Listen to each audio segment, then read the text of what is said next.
Hello and welcome to week one of SPED 776. If you had spring break last week, welcome back. If you have spring break this week or the coming weeks, I hope you have a nice break. But we are officially in 776. Again, I this is the same module as 775, so you don't have to have a new Canvas module or anything, but this is officially the start of 776. So here's the first few things you're going to be doing this week.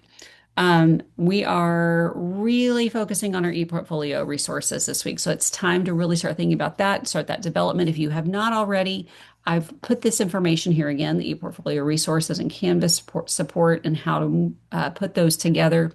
This week, you really need to think about the artifacts that are required to be in the portfolio. Those are here. I put those here, the same ones that were in 775, so they're here again. And then the template standard artifacts here. Again, this takes time, so I'm telling you, please do, please do. I've accidentally put my thumb up, so we're going to take that down. Um, Please do plan for your portfolio. The second thing you're doing this week is submitting your set 776 assessment consent. This is for a week four assignment.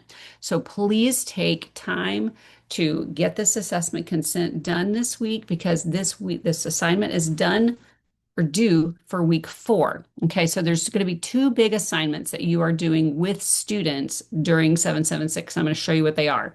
So this specific 776 assessment consent is where you are going to be working with a student where you need to summarize the needs of a student who's referred for an evaluation, initial or reevaluation, present the findings at an IEP meeting, compare the information with other evaluators and parents, and be part of the decision-making body.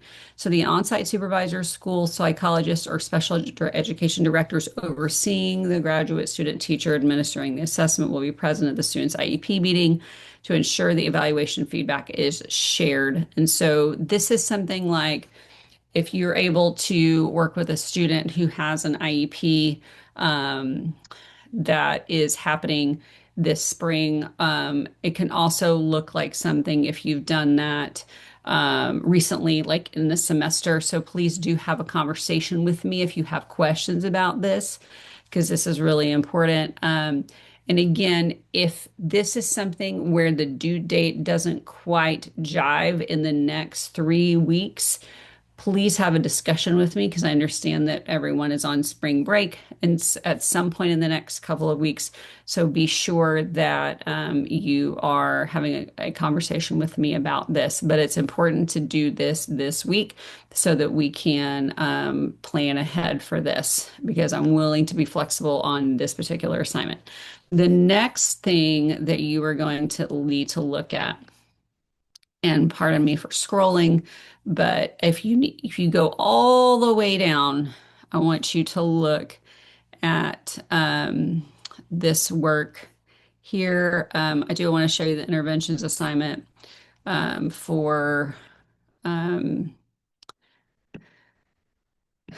and I've talked a little bit about this one before. This is where you're going to upload those literacy and math intervention plans that you probably already have. So make sure you're doing that. But at the very end of your work in SPED 776, you need to look at a video series assignment. So this is the very end. What you're going to be doing is filming a series of lessons culminating in a generalization of subjects over three 8 to 10 minute videos with the course instructor, who's me. You're going to use a student who is on track for learning skills and mastery of a concept. It could be a student in your classroom, and you have to have the student graph their personal progress if that's appropriate for their success and share notes and an artifact that shows the student progress. You are likely already doing this with a student. And so what we need to do is to film videos. You don't have to show the student, but similar to our observation evaluations, you can film yourself. And so I just need to be able to hear the student, and that works just fine. But anything you turn in, of course, needs to be redacted. Use a pseudonym, please. So if you have any questions about this, please let me know, but make sure that you understand that this is due at the last week of the semester, and so that you are aware of the time that you need to put into doing this.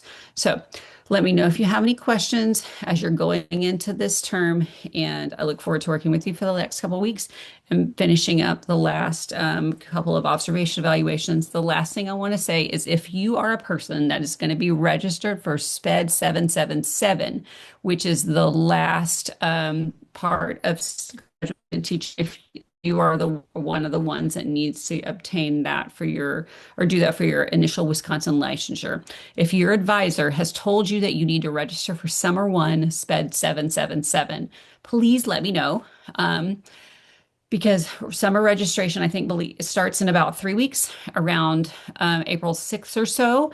And if you are going to be registering for SPED 777, would you please let me know this week? Because that helps me for planning. There are some additional requirements per the handbook that we need to plan for in SPED 777 if that is involving you.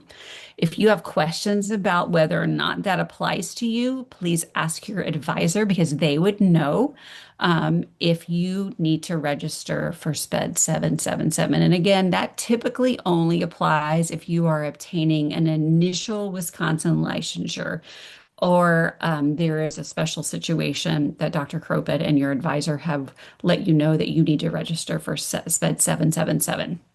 Again, if you have any questions about that, I would ask your advisor.